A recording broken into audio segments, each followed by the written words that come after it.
Ayan, magandang araw mga kababayan. Ito nga po yung babalita ko sa inyo mga kababayan. Ito yung pag-uusapan natin ngayon. Talagang pasabog ito ni Mayor Isko Moreno at pinatamaan ang secretary ng DPWH na si Secretary Bonoan mga kababayan na tumigil na mga kababayan sa pagpapagawa ng mga flood control projects sa Kamaynalaan mga kababayan. Grabe itong pasabog ni Mayor Isko. Panoorin na natin. Grabe ito. Straightforward answer to Secretary Bonoan. Nako, straight answer to Secretary Bonoan mga kababayan. Nako, huwag niyong galitin to si Mayor Isko. Talagang nadidihado na kasi mga kababayan yung mga kababayan niya sa Maynila dahil nga po sa baha mga kababayan. At sinabi niya nga pa mga kababayan na tumigil na dahil wala naman nangyayari mga kababayan at palpak itong flood control projects na ginagawa sa Maynila mga kababayan. Tumigil na po kayo Nako, tumigil na po kayo ng kapagpapagawa nang hindi kayo nagkukonsulta sa lokal na pamahalaan, lalo na Nako, wala pala kayong konsulta eh. So mahirap nga yan mga kababayan. Gumagawa kayo ng mga flood control projects na wala namang konsulta. Paano kung putol-putol pala yung flood control na yan? E di saan dadaan yung mga tubig? Kaya pala baha sa Maynila eh. sa ilog. Nanawagan si Manila Mayor Isko Moreno kay Public Works and Highway Secretary Manny Bonoan hinggil sa ilang flood control projects sa kanilang lungsod. Ang tanong dyan mga kababayan, may flood control projects kaya nang ginawa o wala? Nako, ako'y nagtatanong lang mga kababayan. Baka naman ay wala naman talagang nagawa. Baka kinurakot lang. Ipinunto ni Moreno ang ilang pumping station sa Maynila na pinagawa ng... Nako, pati itong pumping station mga kababayan, tagal na pala nitong ginawa no? Grabe, anong nangyari? Ba't hindi gumagana mga kababayan? Hensya pero hindi naman napakikinabangan na nagresulta umano sa malalang baha. Nako, hindi pa napapakinabangan. Di ba grabeng baha sa Metro Manila mga kababayan? Hindi lang sa Maynila, buong Metro Manila. Anong nangyari mga kababayan sa mga proyekto nito? Na akala mo mga kababayan na magagamit natin. Pero bakit ganun? Parang naging ghost project mga kababayan. Hindi natin maramdaman. Aniya naging quote, bad habit na ng kagawaran ang magsimula ng flood control projects nang hindi man lang dumadaan sa lokal na pamahalaan. Nako, yun yung problema mga kababayan. Gumagawa ng mga proyekto tapos hindi naman pala dumadaan sa pamahalaan, sa lokal na pamahalaan. Dapat ang mangyari dyan, dumadaan talaga sa LGU para alam nila mga kababayan. Para alam nila, no? At syempre may mga yan blueprint yan eh. Paano kung mga kababayan, hindi alam ng LGU, katulad nito nangyari nito, hindi alam ng LGU, di paano nila malalaman yung mga proyekto nitong DPWH? Ang hirap nito mga kababayan, nakaka-alarma ito. Binatikos ni Moreno ang di gumaganang Sunog Apog Pumping Station sa... Dito pa, Sunog Apog Pumping Station na to. Tagal na nitong ginawa, pero bakit hindi gumagana? Ba't hindi pinapagana? Ano ang ginagawa ng DPWH, mga kababayan? At tila ba'y nagpapasarap lang sa buhay, mga kababayan? Tondo na nasa higit 700 milyong piso ang ginastos. Binuksan ito noong 2020 sa ilalim ng pamumuno ni nooy DPWH Secretary at ngayon. Binuksan na pala ng 2020. Bakit ngayon naka-stop and hindi na ginagamit mga kababayan? Anong nangyari? Senador Mark Villar. Ayaw nga tanggapin ng MMDA kasi hindi gumagana. Di ba? Bakit hindi gumagana mga kababayan? Ito yung malaking tanong dito. Dapat mapag-usapan ito mga kababayan. Oh, that was like what? 2023 pa. 2023 pa. Nako, 2023 pa hindi gumagana, guys. Grabe. Oh. So alam na ng DPWH hindi gumagana. Alam na ng DPWH. Bakit hindi ito inaksyonan mga kababayan? Grabe. Nako, ano masasabi nyo dito guys?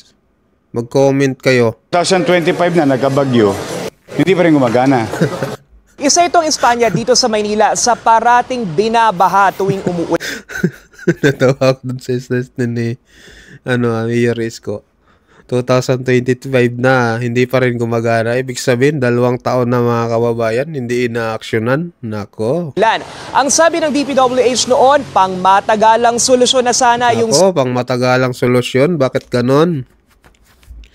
Bakit ganito mga kababayan? Anong nangyari? Sunog Apog Pumping Station para hindi na bahain yung Parang tila ba mga kababayan nung nagpalit ng administrasyon mga kababayan, parang lumala mga kababayan. Mas okay pa nung panahon ni former President Duterte. Talagang ang daming proyekto nating nakikita. Bakit ngayon ay tila ba nagiging multo na itong mga proyekto na ito? yung mga mababang lugar gaya nitong Espanya, Sampaloc, Rizal Avenue at ilang bahagi ng Quezon City.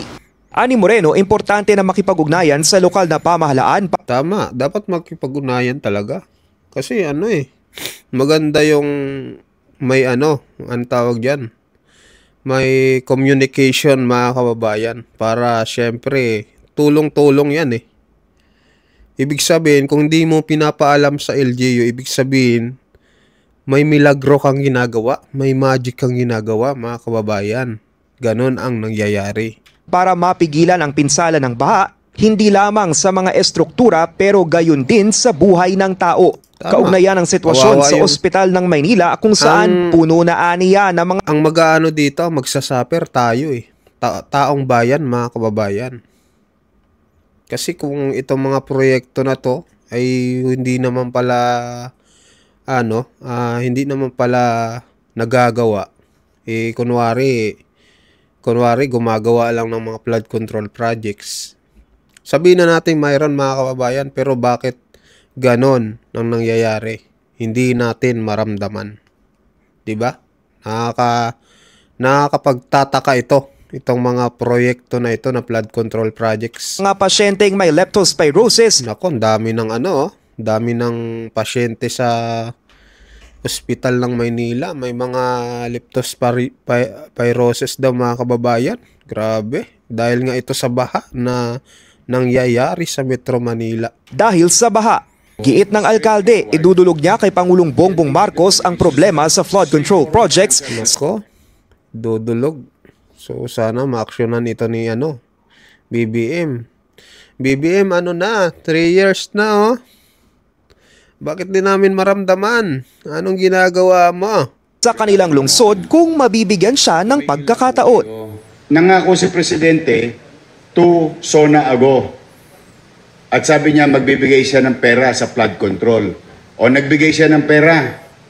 O ngayon may tumodas. Nako, may tumodas. Nako, tinodas pala. Grabe naman ito. Sino kaya ang tumodas? Kailangan todasin eh. Tapos all of a sudden, flood was not controlled. Imbes na yung flood ay makontrol, flood was not controlled mga kababayan ang nangyari. Grabe, no? Dagdag ni Moreno, bukas sila sa tulong ng pribadong sektor gaya ng San Miguel Corporation o SMC na buti pa to si SMC, si Ramon Ang talagang tutulong sa Metro Manila, no? Tutugunan yung problema sa Metro Manila at walang babayaran mga kababayan. At nakikita niya kasi mga kababayan na parang walang ginagawang solusyon itong gobyerno. Kaya ito na yung umaksyon, bilyonaryo na. Siya na yung umaksyon mga kababayan dahil wala siyang nakikitang aksyon. Puro na lamang pangungurakot ang ginagawa mga kababayan. Buti na lang ito si Ramon Ang. Talagang nag-suwestyon na tumulong talaga mga kababayan para dito sa problema sa Metro Manila. Ngakong tutulong sa pagsugpo ng baha sa buong Kamaynilaan.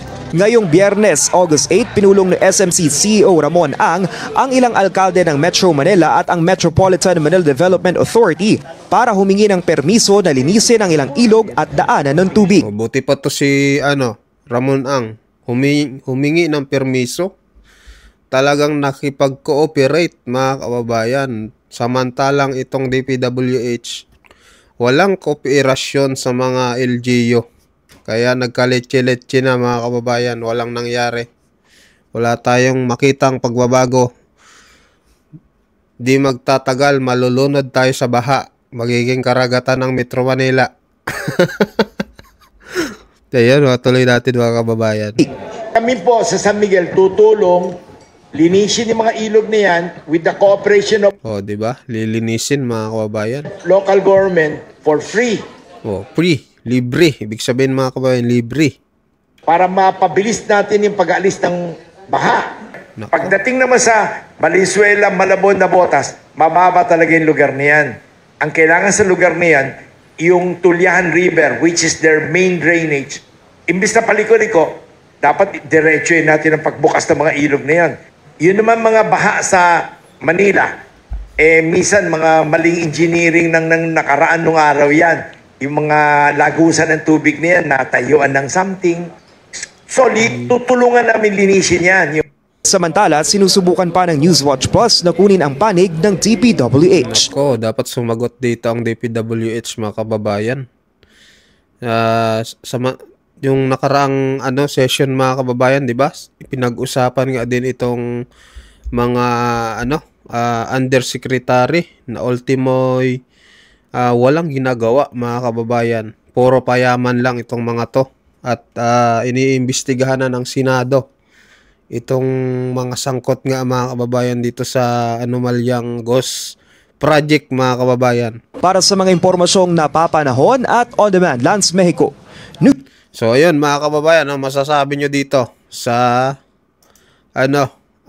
statement ni Mayor Isko na pinatamaan yung DPWH Secretary mga kababayan na tigilan na ang pagtatayo ng mga flood control projects na walang kooperasyon sa LGU dito nga sa lungsod ng Maynila. So, ano masasabi nyo mga kababayan? Mag-comment kayo, mag-like and share. So, maraming salamat po.